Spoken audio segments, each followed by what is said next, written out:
En esta segunda semana de nuestra asignatura de boom latinoamericano, vamos a abordar a uno de los escritores insignes no solo de las letras latinoamericanas del siglo pasado, sino de aquello que conocemos como literatura universal, es decir, ese grupo selecto de textos que se denominan clásicos y que pueden ser leídos por cualquier persona, en cualquier lugar, en cualquier momento.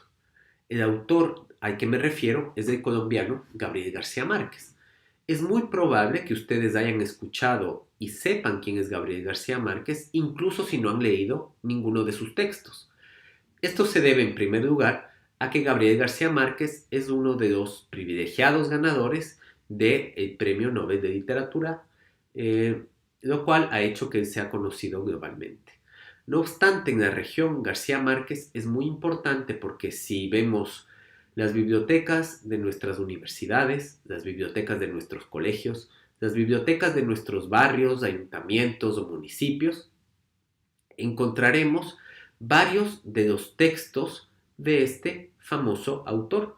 Piensen en títulos tan famosos como Cien años de soledad, El coronel no tiene quien le escriba, Crónica de una muerte anunciada, El otoño del patriarca, El general en su laberinto, 12 cuentos peregrinos, La triste historia de la Cándida Heréndira y su abuela desalmada, Ojos de perro azul, entre otros.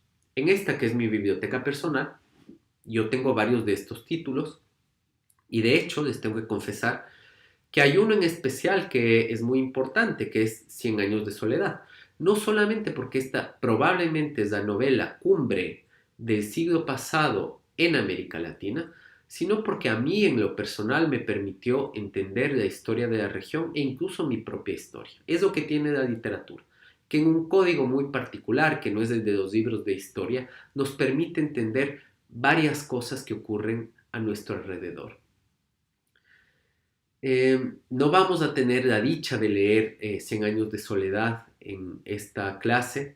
De hecho, ustedes piensen que al tener solamente una semana es muy complejo leer esto. Yo les incentivo, no obstante, a que ustedes lean cuando termine el curso esta novela que me parece fundamental. De hecho, yo les confieso algo, que este es el libro que yo más veces he leído en mi vida. Lo he leído en total 7 veces. Es un libro extenso, pero no me he cansado de hacerlo.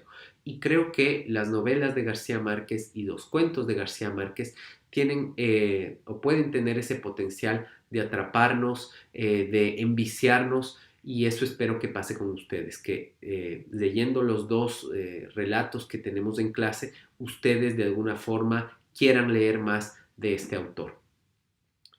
¿Por qué es importante leer a García Márquez y por qué es importante vincularlo, digamos, con esta historia latinoamericana? Piensen, por ejemplo, entre las varias cosas muy importantes, que en varios de los libros que yo les he mencionado hay un personaje fundamental, que es el del caudillo. Es decir, este líder emblemático, carismático, que accede al poder y que se queda allí durante muchos años. De hecho, su objetivo es quedarse el mayor tiempo posible, casi como un Mesías, como un Salvador. Todos los países de América Latina, sin excepción, tenemos estas historias de caudillaje. De hecho, ahora mismo en varios países de la región podemos ver a varios caudillos que siguen en el poder. Creo que García Márquez dibuja muy bien estos personajes y de hecho esto tiene que ver probablemente con el hecho de que García Márquez era un amigo muy cercano de Fidel Castro. Ya vimos en la semana pasada la importancia que tuvo Cuba al momento de entender la cultura latinoamericana del siglo XX, esta cultura resistente, pero que al mismo tiempo tenía que acoplarse en ciertos ideales de venta y de mercado. Eh, Sin entrar muy a fondo al tema de la amistad de García Márquez y de Fidel Castro, que no es, digamos, el objeto de nuestro curso, sí creo que es importante analizar cómo dentro de la historia cultural latinoamericana, sea en la izquierda o sea en la derecha, ha habido esta figura de caudillo y cómo la literatura de García Márquez ha sabido representar muy bien y hacer una crítica sutil respecto a este fenómeno tan característico de la región latinoamericana.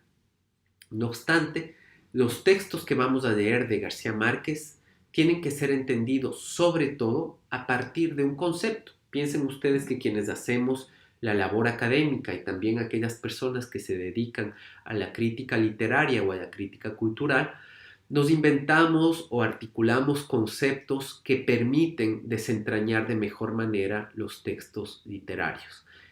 El concepto que se fraguó en Europa, pero que de alguna manera floreció más en América Latina y que ha permitido entender mejor la literatura de García Márquez, y no solo la de García Márquez, es el concepto de realismo mágico.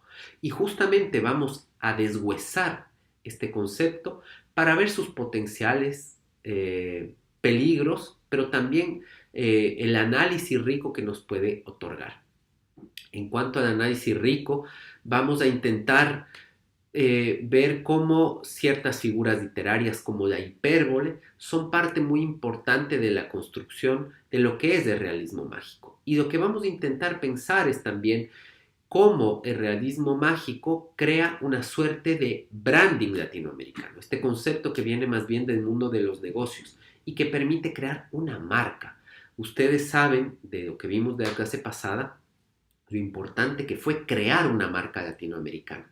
Y me parece que el estilo que mejor permite crear esta marca es el realismo mágico. Por tanto, vamos a estudiar lo que fue el realismo mágico, vamos a entender algunos de sus temas, vamos a entender sus motivos y vamos también a ver cuáles son las críticas que aparecieron al término. De hecho, hay otras terminologías como la literatura fantástica o lo real maravilloso que de alguna forma dicen hay que revisar este concepto de realismo mágico. Y eso es lo que vamos a intentar hacer en esta semana.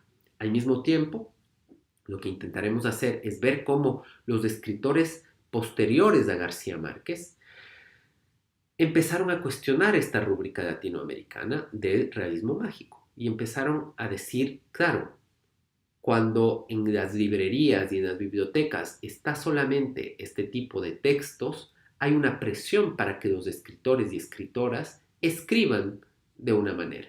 Y justamente esa contestación y esa crítica aparece en la antología Mac Hondo, que también leeremos en esta semana. Por tanto, lo que intentaremos hacer es comprender la riqueza de los textos de García Márquez. Buscaremos cómo el concepto de realismo mágico nos ayuda e incluso a veces nos dificulta pensar cómo se ha escrito en el caso de García Márquez y también de otras personas, de otros escritores y escritoras de América Latina, pero también veremos las limitaciones y las pesadas herencias que a veces determinados estilos y determinados escritores canónicos dejan respecto a las literaturas por venir. Yo simplemente les invito a que lean a García Márquez con profundidad, con ojo crítico. Espero que este sea el inicio de una lectura de otros textos de él y desde luego ustedes les pido que si tienen alguna pregunta, si tienen algún comentario, me lo hagan llegar a través del correo electrónico. Les deseo que tengan una buena semana, que disfruten de los textos, tanto de los narrativos como de los teóricos y que tengan un buen desempeño. Un saludo para ustedes.